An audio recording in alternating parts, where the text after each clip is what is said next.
রাজধানীর কেন্দ্রে থেকেও দুর্ভোগ থেকে রেহাই মিলছে না ক্রিসেন্ট রোডবাসীর। সামান্য বৃষ্টিতেই জমে কোমর সমান পানি, যা সহজে নামেও না।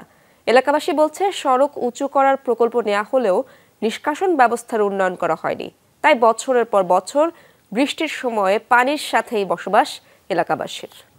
ওয়ালটন ফ্রিজ কিনে অনেকের মতো আপনিও হয়ে যেতে পারেন মিলেনিয়াল। সেরা পণ্যের সেরা অফার। অফিসে যেতে সড়কে নেমেই নাকাল এলাকাবাসী। তবে এটা তাদের জন্য নতুন কিছু নয়। এক যুগেরও বেশি সময় ধরে জলাবদ্ধতায় অভ্যস্ত এখানকার বাসিন্দারা। যারা অফিস যায় বা চাকরিজীবী লোক, তাদের তো অনেক সমস্যা হয়। এরকম পানিতে যাওয়া আসা তো সম্ভব না। খুবই কষ্টে আর কি আছি আমরা।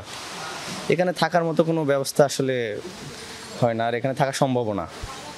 আমরা ছেড়ে দেব রুম, এখানে থাকবো না আর। এই সড়কটি শহরতলি বা নিচু এলাকা না, রাজধানীর কেন্দ্রে বাংলা মোটর আর গ্রিন রোডের মাঝামাঝি ক্রিসেন্ট রোড।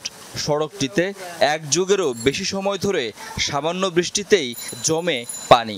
2 বছর আগে ঢালাই দিয়ে 1.5 ফুট উচ্চতা বাড়ানো হয়েছে, তারপরও কমেনি দুর্ভোগ। যদি আধা ঘন্টা বৃষ্টি হয় তাতে ডুবাই যায়। এটা পানির নিষ্কাশনের ব্যবস্থা কম। ওই এতদিন করতে নেই, এতদিন করার পরে এই পানিতে শুরু দেওয়া হচ্ছে। আগে কোনো পানি ছিল না, 30 বছর আগে এলাকায় কোনো পানি ছিল না বৃষ্টি হলে।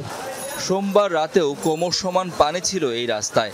সকাল থেকে পানি নামা শুরু করলেও অবর্ণনীয় ভোগান্তির শিকার হচ্ছেন চলাচলকারীরা। সবসময় তো এরকম বৃষ্টি হইলেই পানি এরকম থাকে। ঘরের ভিতরে পানি আসলো, ঘরের ভিতরে রুমের ভিতরে পানি।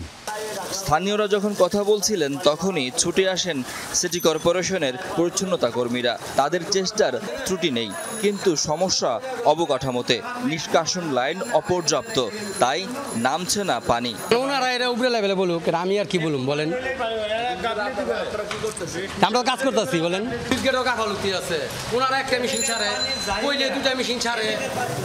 প্রতিদিনই হাজারো মানুষ চলাচল করে এই ক্রিসেন্ট রোডে। এই এলাকার বাসিন্দারা ঠাট্টা করে বলেন, আকাশে মেঘের দেখা মিললেই নাকি এই সড়কে পানি জমে। কথাটা পুরোপুরি মিথ্যে নয়। মাত্র 1 ঘন্টার বৃষ্টিতে এই সড়কে পানি জমে থাকে কমপক্ষে 2 দিন। স্থানীয়দের অভিযোগ, পানি নিষ্কাশন ব্যবস্থার উন্নয়ন না করে শুধু প্রকল্পের পর প্রকল্প নিয়ে সড়কের উচ্চতা বাড়াচ্ছে সিটি কর্পোরেশন। তাতে কমছে না দুর্ভোগ। শাকিল হাসান, যমুনা নিউজ, ঢাকা।